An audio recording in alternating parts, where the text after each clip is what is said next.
अस्सलामुअलैकुम ख़वातीन व हज़रात और दीगर दोस्तों, फैसल अब्बासी आपकी खिदमत में हाजिर है। आज की सबसे बड़ी सबसे ताज़ा खबर यही है कि साबिक़ वज़ीर-ए-आज़म पाकिस्तान और चेयरमैन PTI इमरान खान को तोशाखाना केस में इलेक्शन एक्ट 2017 की दफ़ा 174 के तहत 3 साल कैद की सज़ा सुनाई गई है और 1 लाख रुपये जुर्माना आयद किया गया है। इस सज़ा के साथ साथ इंतहाई इम्पॉर्टेंट बात यह भी है कि अब वो मुजरिम बन चुके हैं अदालत की नज़र में, इसलिए वो 5 साल के लिए इलेक्शन लड़ने से भी नाअहल हो चुके हैं। और जो दीगर उनके पास पार्टी सरबराह का जो ओहदा है, अब वो भी मामला खटाई में पड़ चुका है। बहरहाल उसके बाद उन्हें गिरफ्तार भी कर लिया गया है और इस गिरफ्तारी के साथ सोशल मीडिया पे पुरअमन मुल्क गिर एहतजाज का ट्रेंड चल रहा है। लेकिन मेरे पास कुछ इत्तलात ऐसी आई हैं, आज जी चाहता है कि इंसान खुद को रोए या पीटे। एहतजाज की जब बात होती है, इतना मकबूल लीडर, इतनी बड़ी पार्टी का लीडर जब उसको गिरफ्तार किया जाता है तो सिर्फ सोशल मीडिया पे एहतजाज नज़र आता है। मैंने कुछ टिकटॉकर्स देखे जो 15-20 की टोलियों में निकलते हैं, वीडियो बनाते हैं और उसके बाद वापस आ जाते हैं। मैं इस्लामाबाद में मौजूद हूँ, कोई ऐसा स्पॉट अभी तक नज़र नहीं आया, कोई ऐसी जगह नहीं देखी जहाँ पे सड़क ट्रैफिक जैम हो या सड़क ब्लॉक हो या कहीं एहतजाज हो रहा हो। आई थिंक ये सोचना पड़ेगा पाकिस्तान के लीडर्स को भी कि जब आप सज़ा याफ्ता हो जाते हैं, खा वो किसी भी तरीके से हों, तो लोग शायद आपके पीछे उस तरह नहीं रहते हैं। बहुत से सिलसिले हैं, बहुत सी कहानियां हैं। एक तो ये जो केस हुआ, कल तक की जो प्रोसीडिंग्स थी, ये कहा गया कि इस्लामाबाद हाई कोर्ट से जो रिलीफ है वो मिला है चेयरमैन PTI को।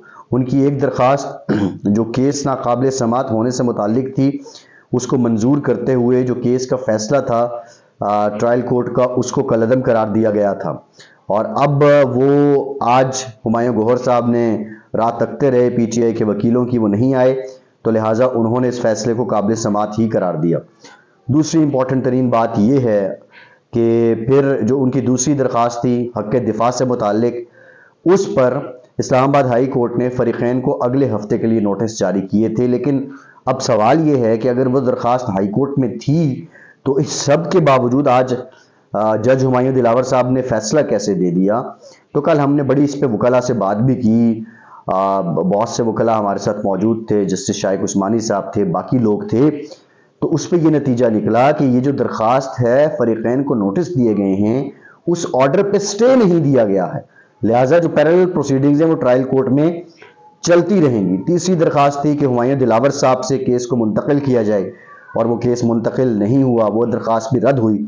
कुछ तो चीज़ें हैं, मैं पहले भी वीलॉग्स में कह चुका हूँ कि पाकिस्तान तहरीक इंसाफ को जहाँ से खदशा होता है वो वहाँ पहले ही ग्राउंड्स बना लेते हैं और उन ग्राउंड्स की बुनियाद पर लोगों को फिर मलाइन करना शुरू करते हैं। आपको याद है जब ये हुकूमत में थे, एक काबीना के लोग, सीनियर तरीन वजीर बैठे, उन्होंने उस वक्त इलेक्शन कमिश्नर को कहा जी आप इस्तीफा दे दें क्योंकि फॉरेन फंडिंग का केस था। अब हुमायूं दिलावर साहब केस के ग्राउंड्स जब वीक थे तो हुमायूं दिलावर साहब को कभी उनकी पुरानी पोस्ट निकाल ली गई और कभी जानिबदारी, और ये सब सिलसिला इसलिए बना दिया गया कि अवाम की नज़र में फैसला अगर हमारे हक में नहीं आता तो इस फैसले को मुतनाज़ा करार दिया जाए।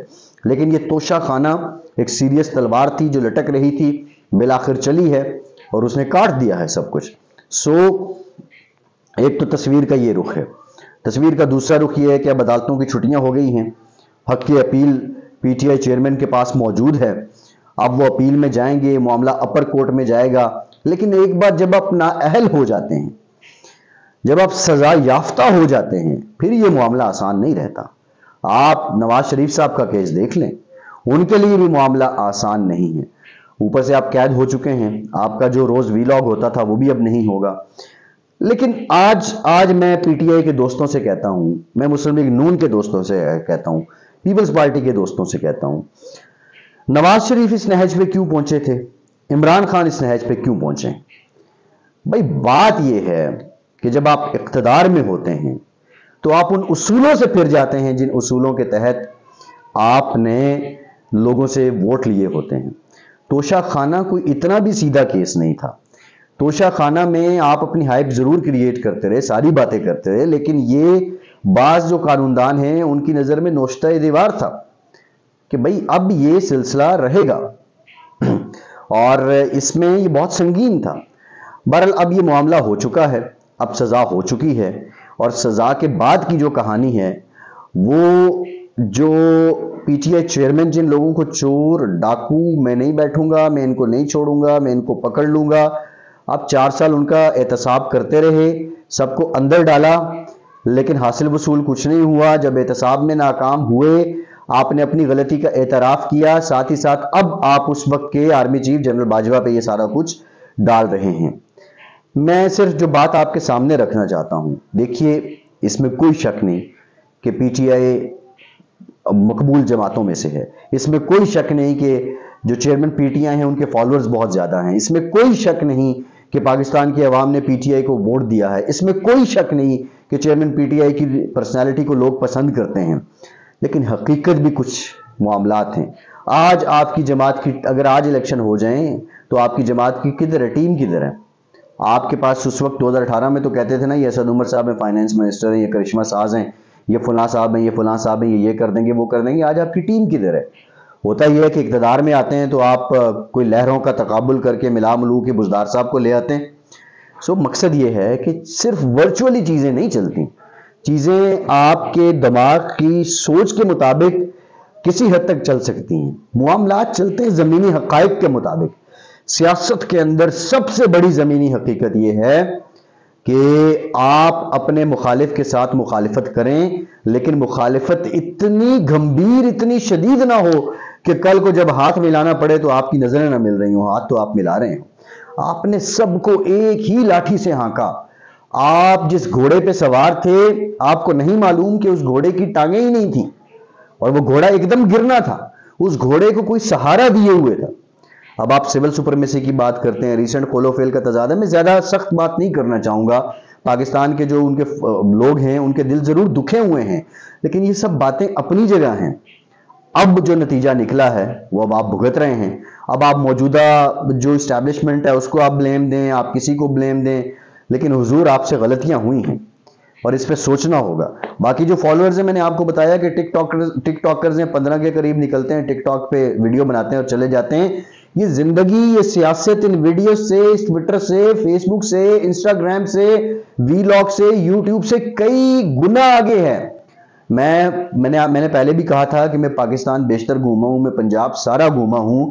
یقین مانیے کہ پنجاب میں آج بھی ایسے علاقے ہیں جہاں پہ انٹرنیٹ تو کیا موبائل فون سگنل نہیں آتے ہیں. تو آپ کی باتیں یہ پیغام ٹھیک ہے, ذرائع تفنن 15 سیکنڈ کی ویڈیو میں لوگ کر لیتے ہیں. لوگ اپنے خاندان برادریوں میں بیٹھ کے اگر کسی کے چچے کا بیٹا نون لیگ میں ہے, اس کے تائے کا بیٹا جو ہے وہ پیپلز پارٹی میں ہے اور وہ خود پی ٹی آئی میں شامل ہو جاتا ہے, ایک دوسرے کو شریکے دکھانے کے لیے, لوگوں کو اشتعال دلانے کے لیے, جیلس کرنے کے لیے. ٹھیک ہے, پی ٹی آئی ایک بہت اچھا سٹف تھا, آپ ایک بہت اچھا سٹف تھے, لیکن آج آپ اس صف میں کھڑے ہو گئے ہیں جس صف میں کل نواز شریف کھڑا تھا. آج آپ اس صف میں کھڑے ہو گئے ہیں جس صف میں آپ خود کو ببانگے دوہل صادق اور امین کی سند لیے پھرتے تھے کہ یہ عدالت نے سند دی ہے. آج اسی عدالت نے آپ سے وہ سند واپس لے لی ہے. سوچنا آپ کو یہ ہوگا, اگر یہ قانون بہت بروٹل ہیں تو یہ قانون بھی آپ نے بدلنے تھے. آپ شکر کریں خدا کا کہ نیب کے قانون میں تبدیلیاں کر دی ہیں انہوں نے, ورنہ 90 روز تک پتہ ہی نہیں ہونا تھا آپ کا. تو بتانے کا مقصد یہ ہے کہ انسان کو کسی بھی حد میں زمینی حقائق کو نظر انداز نہیں کرنا چاہیے اور ایکسٹریم پوزیشن پہ نہیں جانا چاہیے. میں آنیسٹلی سپیکنگ کوئی بہت آپ کہہ لیں کہ میں بہت خوشی سے یہ ویلاگ کر رہا ہوں گا, میں خوشی سے ویلاگ نہیں کر رہا. میرا اختلاف رہا ہے, میرا اختلاف ہے, آپ کی اپروچ سے اختلاف ہے, اور اختلاف اسی لیے تھا کہ آپ آج جہاں پہنچے ہیں اس کی وجہ سے آپ نے یہاں پہنچ جانا تھا.